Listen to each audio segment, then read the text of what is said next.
buong First Peter, nag-preach po kami ni Pastor Wando sa chapter 3.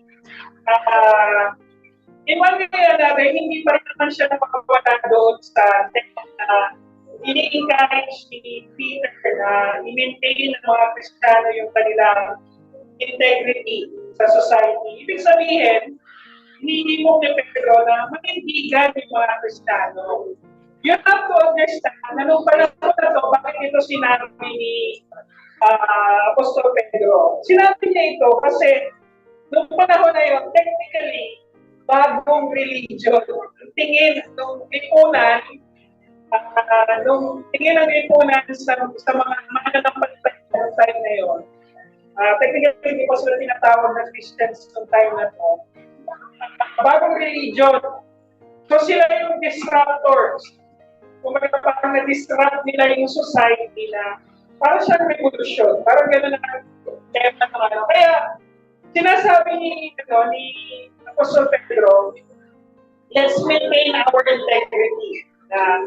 Especially doon sa aspect ng marriage and family relationship. So, medyo malalim din yung tema ng pamilya doon sa sinasabi ni Apostol Pedro.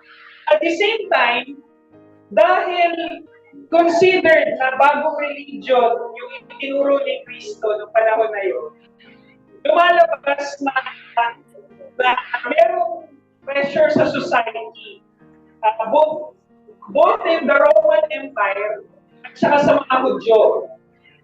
Alam niyo naman, di ba, ewan ko, siguro sa iterasyon lang natin ngayon, dati kasi pag meron something na bago, lagi natin pinagdududahan.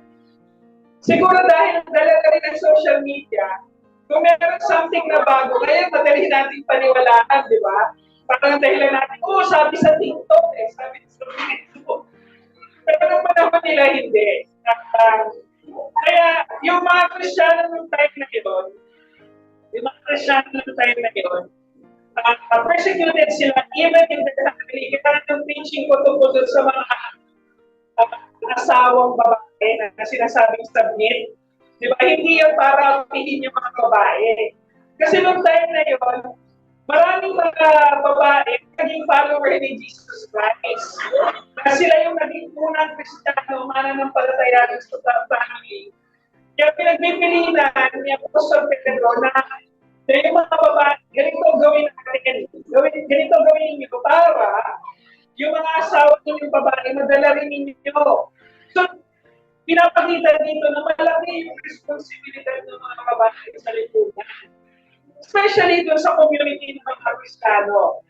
And ito rin yung pag-iipok ni Apostol Pedro na yung panahon po kasi na yun, yung Roman Empire is so promiscuous, it's so violent. Promiscuous yung issue ng infidelity sa marriage, yung issue ng corruption sa government, yung issue ng human rights violation. Tayo ngayon, di ba, konting human rights violation. Noon, normal yun. Di ba? Yung papatayin ka dahil immediately nagnakaw ka. Yung due process, technically, it doesn't exist. Although meron naman yung Roman Empire were able to maintain somewhat a good justice system. Pero ang beneficiary ng justice system na yun is yung Roman Empire. Hindi yung mga nasasakupan nila. Okay, so, yun yung sinasabi rito ni Apostol Pedro. So, at least malinaw sa atin kung ano yung overall theme. Now, these are the things that we should agree. Okay? Now, unang-unang dapat nating maintindihan, asahan na natin na magiging salungat. Opposite. Yung paninindigan ng ating pananampalataya ng mundo. Okay? Huwag nating asahan na ang lahat ng tao sasang-ayon sa bagay na pinaniniwalaan. And during the end times, sinabi naman yun sa Book of Revelation na higit na makikita yung pagkakaiba ng ating pananampalataya na tinuturo ng mundo. Di ba? Kaya nga natutuwa ako dun sa yung mga grupo ng mga Christian schools. Nagkaroon ng camp yung mga estudyante. Tapos ang tinuro sa kanila during the camp is magkaroon ng critical thinking na tingnan kung ano ba yung mensahe na binibigay ng society natin, ng lipunan natin. Tapos i-weigh yun kung totoo ba yun o hindi. Katulad ng laging example, di ba yung sundin mo kung ano nasa puso mo. Di ba? Bakit mali yun? Ano ba yung makasalanan sa atin? Di ba yung puso? At kung susundin lang natin yung puso natin at hindi natin susundin yung miligan, dito natin makikita yun. Yan na sinasabi rito ni Apostol Pedro, since nag-suffer si Jesus Christ, kayo din, isipin nyo rin na posible itong mangyari sa inyo. So mga kapatid, ngayon pa lang, and even to the teenagers right now, ayaw i-sugarcoat yung pananampalataya na magiging madali ang buhay nating mga Kristiyano dahil sa pananampalataya natin. We will have peace and we will continue to pursue the faith because of the peace that we have in our heart. That feeds our joy na magpatuloy sa ang buhay nating mga anak. Tandaan po natin. Dapat din nating tandaan na hindi pagsang-ayon sa isa't isa ang pagpapalataya ng mundo ay magdudulot ng alitan. Yung direct translation ng alitan, friction, ng dalawang pananaw. Alam niyo po ba yung, di ba yung friction, pag meron kayong dalawang material na nirarab sa isa't isa, anong kinikreate nun? Heat. Di ba? Parang yung makina, yung para maiwasan yung friction ng makina, kailangan mo ng langis. Pag nawala yung langis, anong mangyari? Mag-overheat. That's basically, yun yung mundo at saka yung pananampalataya natin. There will always be friction. At makikreate siya ng tension, ng heat sa pagitan natin at ng pinaniniwalaan ng mundo. Pero hindi naman nangangahulugan kailangan abrasive yung attitude natin. Hindi naman kailangan lagi tayo rude or bastos dun sa ibang tao. Pero binibigyan ito ng warning base dun sa natututunan natin dun sa First Peter na ito yung mangyayari sa atin. Ito yung mangyayari sa atin. Dapat din natin tandaan na hindi tayo dapat magulat na mas marami ang maniniwala sa kasinungalingan na magdudulot sa atin ng pag-uusig o persecution. Hindi na tayo dapat magulat na siguro darating sa pagkakataon sa punto na pag naninindigan kayo sa pananampalataya ninyo, may mga taong magsasabi kasinungalingan tungkol sa inyo. Either sa trabaho, sa eskwelahan. Huwag na tayong magtaka na mas maraming maniniwala sa kasinungalingan. Mas marami nga naniniwala sa Facebook at TikTok. Di ba? Ano? Isa sa naniniwala sa Bible. Di ba? You have to understand, there was a survey of the most famous names in the world. Ano ba yung pinaka-famous names sa buong mundo? Alam niyo ba, 1990s ko ano ang pinaka-famous na pangalan sa buong mundo? Coca-Cola. Okay. Mas kilala pa yung brand na Coca-Cola kaysa sa pangalan ni Jesus Christ. Diba? Well, understandable naman yun. Pero anong katotohanan yung ibinibigay ng brand name na yun? Wala naman, di ba? Maliban sa katotohanan, pagkain siya. Sarap. Pero gusto natin. Pero other than that, wala. Di ba? So, tanggapin na natin yung katotohanan na yun. Na mas marami ang maniniwala sa kasinungalingan. Asahan na hindi mo maitatago ang anumang resulta ng pagsubok sa buhay. Dahil maraming maniniwala sa kasinungalingan, it will create persecution. Diba? Kung halimbawa ikaw pinag-aaral, for example, si Samantha dun sa school, tinuturuan sila ng prayer, may kwento ko ito, na nagdadasal sila sa mga angels. We pray to the angels. Na-memorize na ni Samaria. Sabi ko, anak, next time, tell the teacher that we don't pray that. Sabi niya, why daddy? Because we don't pray to the angels. Okay? Ako, okay lang sa akin yung, there are certain things na medyo palalampasin ko sa practice ng pananampalataya ng iba. Pero, yung pananalangin sa mga anghel, yun ang hindi ko medyo papalampas. Diba? So, sinabi ko sa kanya yun, I think, one time, nakita yata siya ng teacher na hindi nag-pray ang nagdara. So, nasabi niya. Sabi niya, hindi rin siguro niya may paliwanag. Siguro kasalanan ko na rin. Hindi ko na ipaliwanag, hindi lang gusto sa kanya. Sabi lang niya, my daddy told me that we don't pray this. Diba?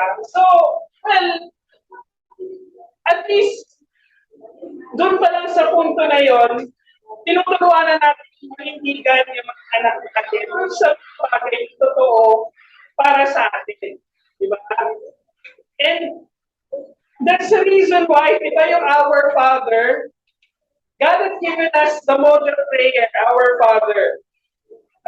Hindi naman yun yung sinasabi kailangan dasalin natin. But it is a model, yung tinanong si Jesus Christ, how should we pray? You pray like this. But sabi, do not pray in vain repetition, but you pray like this. Diba? So we don't pray to angels.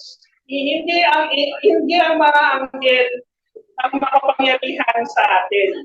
So yun ang gusto natin. So, hindi rin ako magtataka na balang araw, there will be certain activities, certain privileges na hindi natin ma-enjoy dahil iba yung pananampalataya natin o iba yung pinaniniwalaan natin sa pinaniniwalaan ng ito.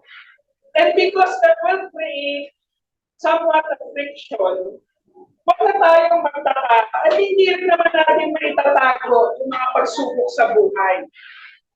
Lahat tayo dadanas ng pagsubok, whether it is a choice, a mistake, a persecution in the world, or a physical ailment. Katulad nila, parang natitagay sila at image. Hindi naman natin kailangan itago at hindi rin naman natin dapat itago. Diba? Parte yun ng mga challenges natin bilang mga Kristiyano. So, dapat natin maintindihan yun. And lastly, asahan na sa anumang pagkakataon tayo ay uusikin at mauusik dahil sa ating paninindigan. Okay? And I hope you will understand now na yung tema ng gusto natin puntahan ngayon is tungkol sa suffering and persecution. Okay? Now, sa bansa na katulad ng Pilipinas, na nabubuhay tayo, na meron tayong somewhat freedom of religion, in one way or another, there are certain benefits and privileges na na-enjoy natin. Katulad nito, hindi tayo pwedeng pigilan na mag-gather ng ganito para mag-worship. Hindi natin kailangan ng permiso ng gobyerno para sumamba. Hindi natin kailangan, hanggang wala tayong kriminal na bagay na ginagawa, hindi natin kailangan magpaalam sa gobyerno. Okay? You have to understand that. But I remember, sabi ko nga sa inyo, when we were in China, siguro mga ganito kaliit na area, aabot na kami halos ng 100. Okay? Sometimes, there will be times na nasa 15, 30, depende. Hindi regular yung attendance because of government regulations. Pero, tatandaan natin, kung ano man yung pinagdadaanan ng mga kapatid natin sa ibang bansa, hindi malayo at dadanasin din natin yun. Diba? Katulad halimbawa ng Amerika, the bastion of freedom and democracy. Alam niyo ba ngayon ng mga Kristiyano sa Amerika, hindi sila pwedeng magsabi ng kahit anumang. I remember yung isang baker na Kristiyano. Merong gay couple na pumunta sa bake shop niya para magpagawa ng wedding cake para sa isang same-sex marriage. Tumanggi siya. Anong ginawa sa kanya? Dinimanda siya. Hanggang sa nalugi yung negosyo niya. Di ba? Sa ganun pa lang, hindi ka na pwede. Now, meron din sa Amerika ngayon, meron din mga pastor na dinidimanda dahil tumatanggi sila sa same-sex marriage. Okay? Amerika po ang pinag-uusapan natin. Amerika ang pinag-uusapan natin. Now, hindi rin nalalayo yung Canada. Pag meron kang masamang sasabihin tungkol sa same-sex marriage, pwede kang ipakulong. Canada po ito pinag-uusapan natin. And you can research that. So, darating at darating sa punto, siguro batang araw, na kailangan tayong tumayo dun sa mga bagay na kailangan nating panindigan. Now, bakit kailangan tayong, tatanungin natin, bakit kailangan natin magtiis? Kailangan natin gawin to. Bakit hindi ba pwedeng maging maayos o maging hawa ang buhay ng isang Kristiyano? Bakit nagtatanong ako ng mag-asawa? Nag-uusap kami. Nagko-compute kami ng budget. Dahil isa na lang may trabaho sa amin ngayon. Tapos hindi naman lumiliit yung mga expenses namin. At meron kami mga challenges din sa relationship. Sabi na, hindi ba pwedeng makaranas ng maginhawang buhay? Now, ang tatanungin natin ngayon, ano yung maginhawang buhay? Ano yung measurement natin ng maayos na buhay? Di ba? Kasi kung titingnan natin yung mga buhay ng mga apostles ng mga yon, di ba? Kung pagbasihan natin yung buhay ni Apostol Pablo, ni Apostol Pedro, ang layo ng buhay natin sa buhay nila doon. What do they have? Contentment. Yun yung measurement ng maginhawang buhay. So, let's ask this question, mga kapatid. Paano magiging pag-asa ng mga naliligaw ang ating pagsubok? Yung suffering na dinadanas natin ngayon, paano siya magiging pag-asa para sa ibang tao? Naalala ko yung kwento ni Pastor Juan tungkol dun sa bigate ko nila. Kasi yung nanay niya, si mga Christian din. Tapos parang sinasabi ko nanay niya, kaya nagkakasakit kasi ganyan. Di ba parang, ano yung tinuturo na sa lista yung Diyos? Di ba? So, paano mo nga naman, kung tayo mga Kristiyano, literal na pagdadaanan natin yung mga challenges natin na yun, ano yung magiging attraction nung mga tao hindi naniniwala, yung mga naniligaw dun sa suffering natin? Diba? Logic lang. Ang hirap ng buhay ninyo. Bakit ako lilipat sa relihiyon na yan? Bakit ako aanig sa inyo? Diba? Kaya, di ba, ngayon, maraming mga pastor ang teaching nila, health and wealth. Kapag Kristiyano ka, hindi ka dapat mahirap. Pag Kristiyano ka, hindi ka dapat, wala ka dapat problema. Di ba? Eh, ano ba sinasabi ni Apostol Pedro, ni Apostol Pablo? Pagtataanan niyo mga bagay na to. Di ba? Eh kung ako yung taong naliligaw, Christianity will not be for me. Di ba? Christianity will not be for me. Kasi, grabe naman. Ganyan pa talaga ang Diyos niya. Kailangan niya mag-suffer. Kailangan ninyo magtiis. Di ba? Pero ano ba sinasabi rito? We have to understand this. Truth number 1. Dapat ipakita natin ang malinaw na pagkakaiba ng buhay kay Kristo at ang buhay sumasang-ayon sa mundo. Di ba? Kailangan natin ipakita. Sinasabi rito, dahil naghirap si Kristo sa katawang tao niya, dapat ay handa rin kayong maghirap. Sabi naman, parang, wala bang Lord, wala bang konting leeway man lang na makatikim kami ng konting ginhawa sa buhay? Kailangan ba talaga? Hindi naman sinasabi kailangan natin ipako sa krus. Diba? Hindi natin kailangan gawin yun. Hindi rin natin kailangan mag-meditate sa tuwing mahal na araw. Yung susugatan mo ng blade, tinunod mo na ng beer para hindi masakit. I totally don't understand. Nung nalimanan ng palataya ko, suddenly these things doesn't make sense to me. Di ba? Parang, sandali, nagpipinitensya ka, ayaw mong maramdaman yung sakit. Di ba? Parang, why? Di ba? Kung may bearing yung kailangan natin mga gawin na yun sa kaligtasan natin, then let's do it just like Jesus Christ. Diba?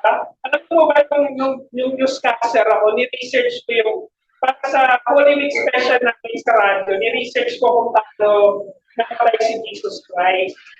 Tapos yung mga medical terms na ginagamit, grabe pala, dun sa pagbubugbog na ginawa sa kanya, natural na magkakatubig yung buong katawan niya. Diba kaya tinusok siya, tubig na yung lumabas. Kasi gano'n yung pagkukulpi sa kanya. You just have to imagine that, di ba? So, pero dapat nating maintindihan na ano ba yung ibinibigay ni Kristo sa mundo? Maginhawang buhay ba? Hindi naman maginhawang buhay yung ipinangako niya. Ang ipinangako niya, kapayapaan.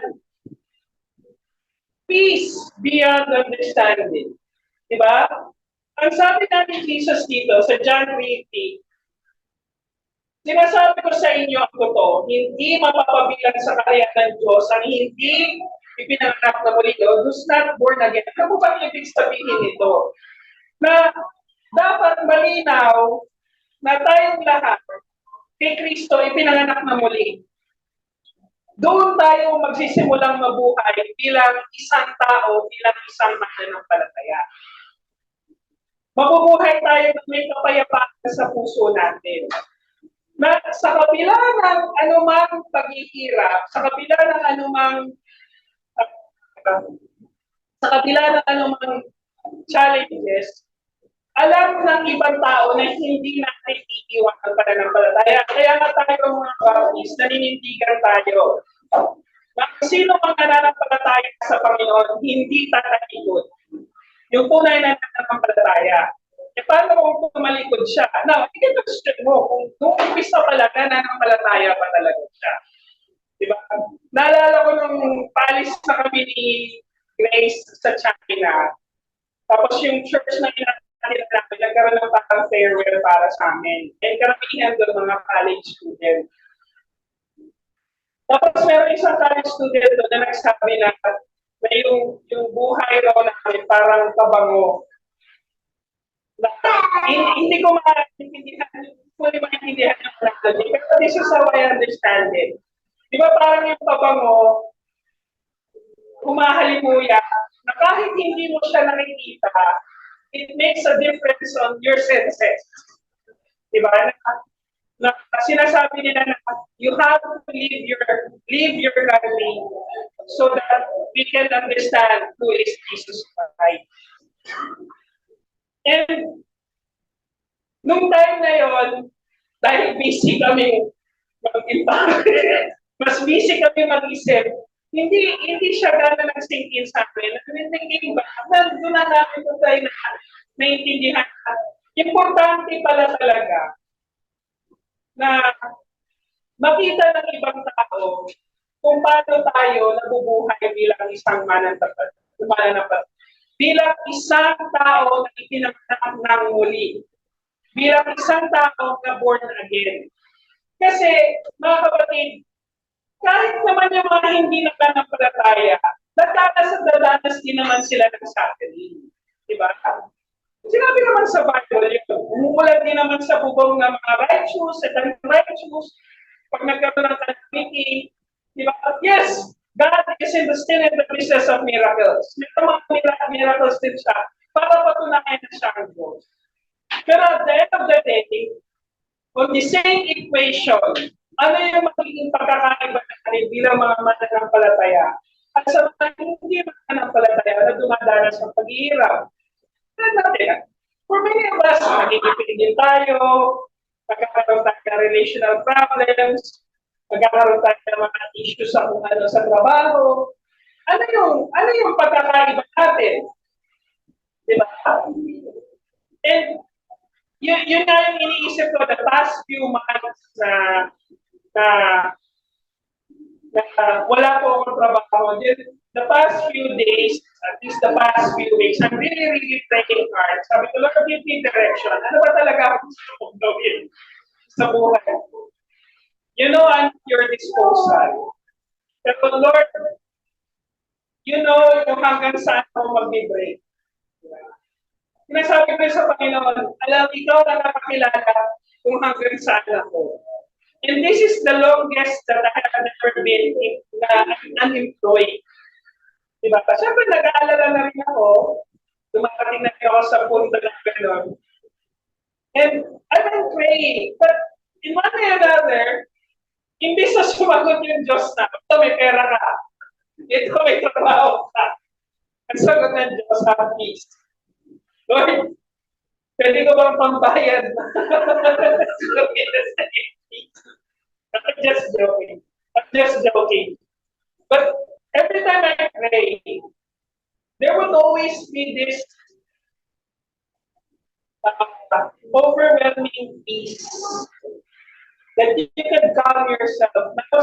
Kung nasa PPTS po, I guess this is also, nag-aalala kasi yung bakit ka ng bakit. That was not plan ko, no? Kaya bigla din ako nag-request kasi sabi ni Kuya Maki, Dr. Hanapi, bakit ka na nga dito para makapag-usap tayo dito?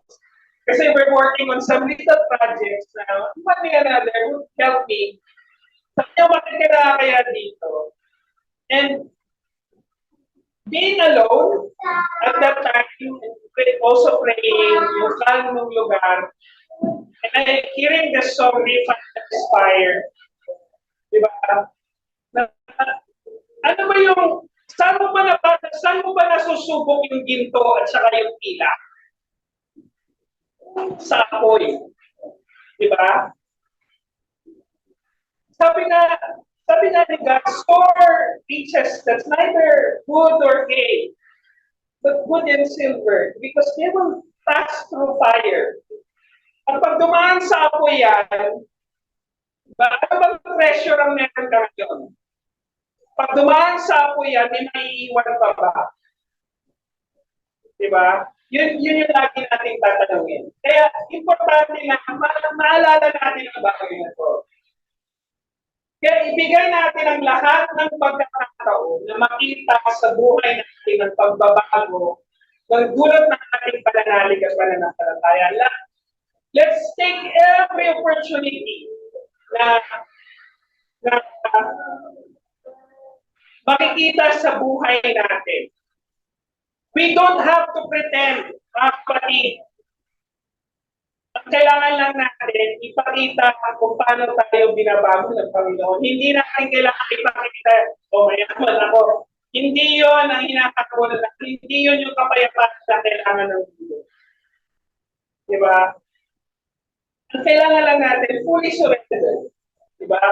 So kung fully surrender tayo, ibibigay natin lahat ng pagkakataon na makita ng ibang. We need to live our life like an open book. Diba? Sabi ko nga sa inyo, tuwing nakikita, sabi ko nga kay Shiloh, spend time with your classmates in high school. Right now, sabi ko sa kanya, take this opportunity na makita rin nila kung paano ka nabubuhay bilang isang tao, bilang isang mananampalataya. Strictly kwento ko nga sa kanya, paminsan-minsan. And I don't want this to be a source of pride. Pero, yung pag nagkakwentuhan kami magkakaibigan, ikaw ganito, Tama, sinapak ko si ganito. But that's how they know me. Tapos maririnig mo yung mga kaklase mo ng high school, doon ka gumaya kay Tito Vince mo. Diba? Gusto mo ng disiplina, yun yung buhay niya, yun ang disiplina. And I don't, Tito Vince, hindi. So, and I don't really see myself as a disciplined person. Pero the fact that they would say that to their children, di ba? Yun yung buhay niya, ang disiplina. And I hope I'm not giving them a false impression na yung buhay ko puno na ng disiplina. Nakita niyo naman po siguro ang katawang ito. Di ba? Ano ang disiplina? Ano ang disiplina dito? Di ba? So, that's one thing. We have to give. Hindi man siguro nila nakikita ko, but at least they can see some other things in my life. And I hope, and I pray na yun na nakikita nila.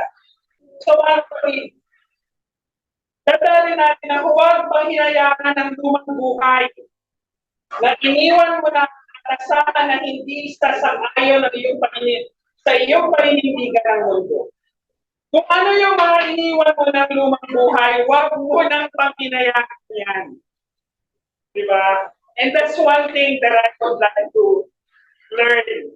I would still remember ngayon yung minsan pag nagigipit ka sa tapos, alam mo yung job offer na tinanggihan mo many years ago, tapos yung company na tinanggihan mo, pagkalaki-laki na ngayon.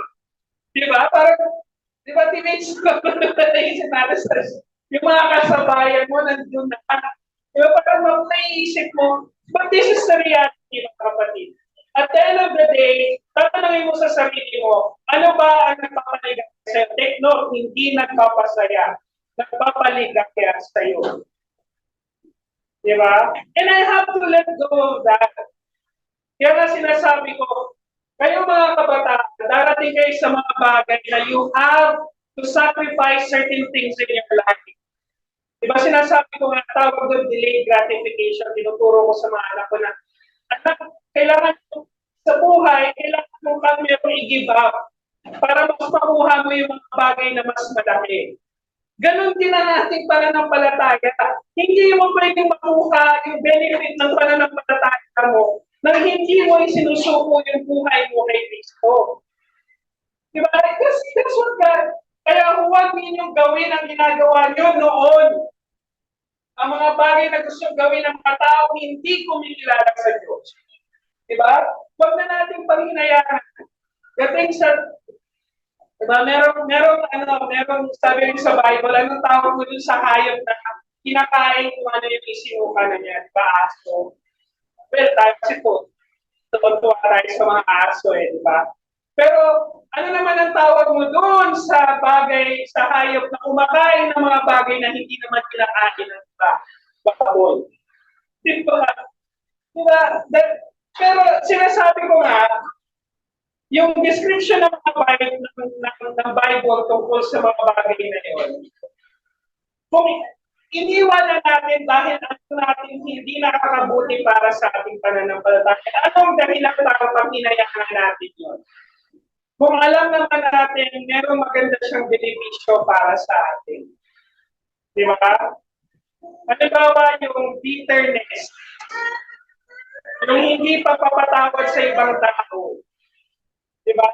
Sino ba nagsasuffer tuwing nakikita mo yung tao kinamumuhian mo? Diba? Sino? Diba ikaw rin naman? Diba ikaw din? Diba? Kaya nga sabi ito, puno, ano yung sinasabi, puno ng kahalagahan, buhay nyo noon, sinusunod nyo ang nasa inyong laman. Pagkakay kayo nagtitipon-tipon, ito kasi yung ito yung description doon sa Roman life yung mga kapatid na yun. Pero hindi rin naman siya naiiba sa buhay ngayon, di ba? Ano yung downfall ng tao ngayon? Self-satisfaction, self-gratification, yung sarili. Pero ano ang tinuturo ng ating pananampalataya? Isuko mo yung sarili mo. Yun yung tinuturo ng pananampalataya. John 15:19. Kung kayo ay kabilang sa sanlibutan, mamahalin kayo ng sanlibutan bilang kabahagi nito. Dahil Dahil hindi kayo kabilang sa sanlibutan, sa halip ay pinili kayo mula sa sanlibutan, kaya kapupuotan kayo nito. You have to take note of that. Pag pinili natin iwanan yung dating buhay, kapupuotan tayo nun. People will say, mayabang ka na, uy, nagbago ka na, ay, iba ka na, para ka ng others. Di ba? Hindi ba pwedeng mag-mature?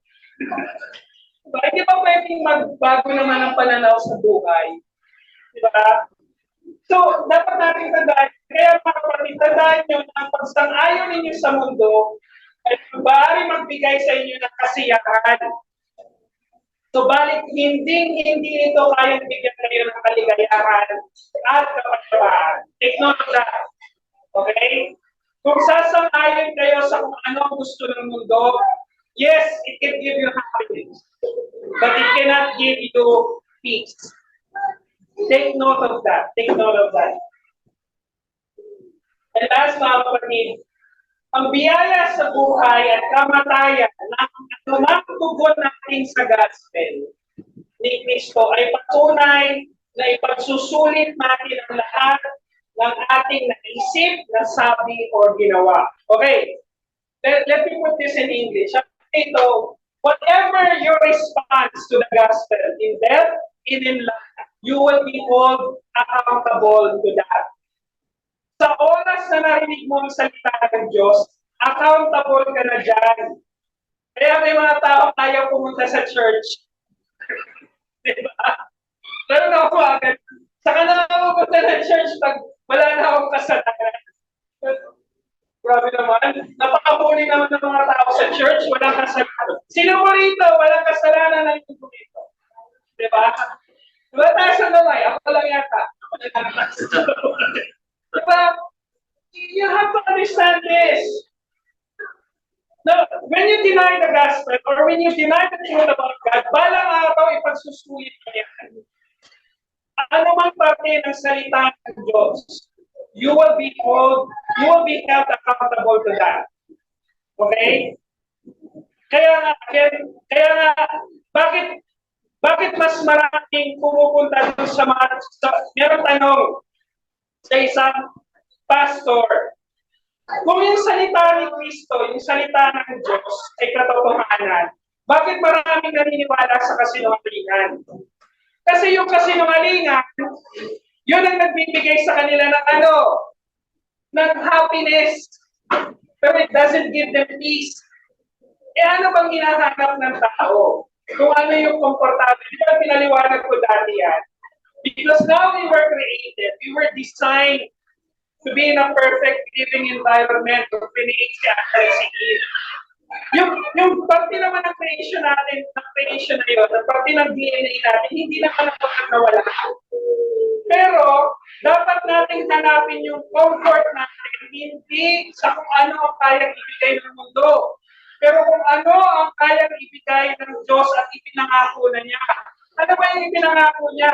Relasyon at buhay na walang hanggan. Yun naman ang ipinangako niya. Kaya nga sabi nito, ngunit mananagot sila sa Diyos sa ginawa nila. Well, technically, it is saying dun sa mga nakarinig ng gospel, but they have to refuse, or they refuse the gospel, dahil kulang ng Diyos ang lahat ng tao, buhay man o patay.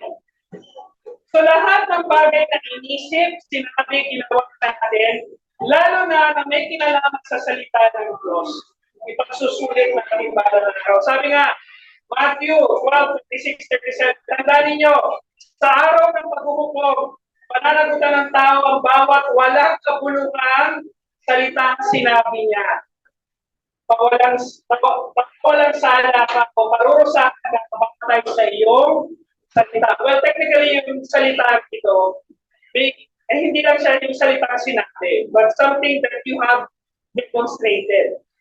Something that you have testified. Something na pinatotohanan mo sa buhay mo. Di ba? Kaya mga kapatid, let's remember this. Di ba?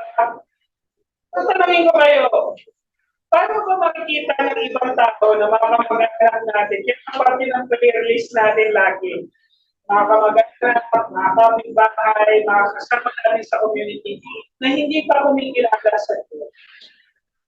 We pray that it's not only that God will open their hearts and their minds to the truth, pero tayo ding mga Kristiyano, maging testimony tayo sa kanila. Mga kapatid, walang masama that we will take role models. Pero at the end of the day, babalikan mo yung salita ng Diyos.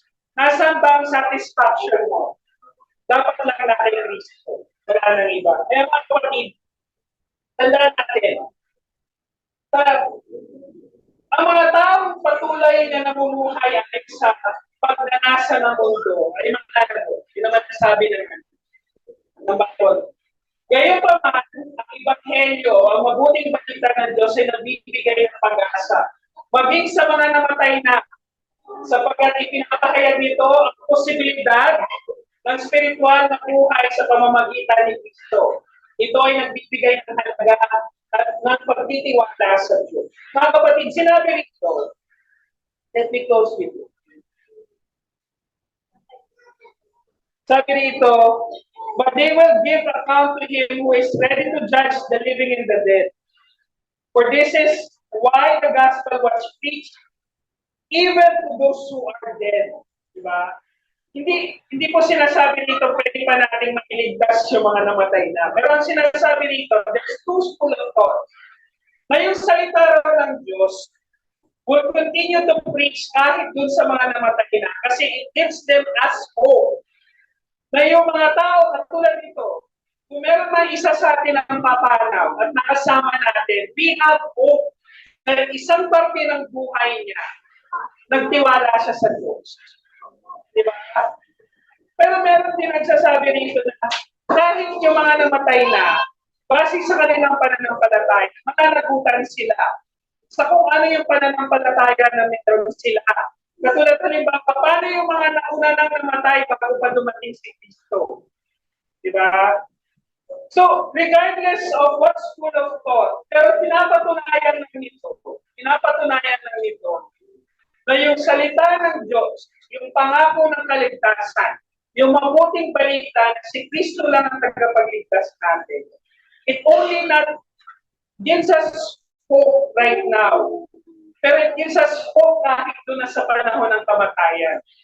I remember when I was invited for the funeral service ng isang, hindi naman po siya talaga church member. Pero yung asawa niya at yung tatlong anak niya acting sa church. Tapos, tuwing weekends, ini-invite na kami sa lunch sa bahay niya para yung mga family niya mapilitan mag-Bible study. Pero hindi siya umaattend sa church. Diba? Tapos nakapag-usap kami one time, sabi niya, meron agam-agam sa buhay niya. Sabi niya, Pastor, sa dami ng kasalanan na gawa ko, hindi ko alam kung kaya pa akong patawarin ng Diyos. Sinasabi ko naman sa kanya na walang kasalanan na hindi kayang patawarin ng Diyos. Siguro hindi yung trauma ng mga bagay na nagawa.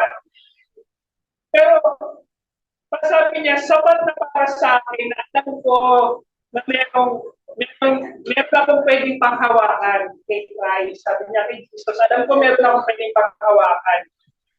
Hindi man naibigay sa akin yun dahil sa tindi ng kasalanan ko. Sabi niya, at least man lang sa asawa ko at sa mga anak ko, ma-experience nila yung salvation ni Jesus Christ. Ganun yung mindset na. Nagulat na lang ako nung namatay na siya, ini-invite ako, pinakontak ako ng mga pamangkin sa kanilang family para mag-speak dun sa funeral service. At binigay ko po yung testimony na yon. At hindi yun alam ng mga anak at sa kanilang mga asawa niya at ng mga pamangkin niya, ng kapatid niya. Pero sinasabi niya na kung hindi man maibigay sa kanya yung kaligtasan na yun, dahil hindi siya fully makapagbago, sana man lang yung asawa niya at mga anak niya will experience salvation. Mga kapatid, there's a deep hope in the gospel of Jesus Christ. There's always deep hope in our persecution. There's always deep hope in our challenges. Pero at the end of the day, dapat manatili yung kapayapaan. Yung kapayapaan na meron sa buhay natin, yun ang dapat nating testimony. Kung ano yung mga bagay na pinaniniwalaan sa Diyos, tungkol kay Kristo bilang ating tagapagligtas at sa kanyang salita. Manalangin tayo.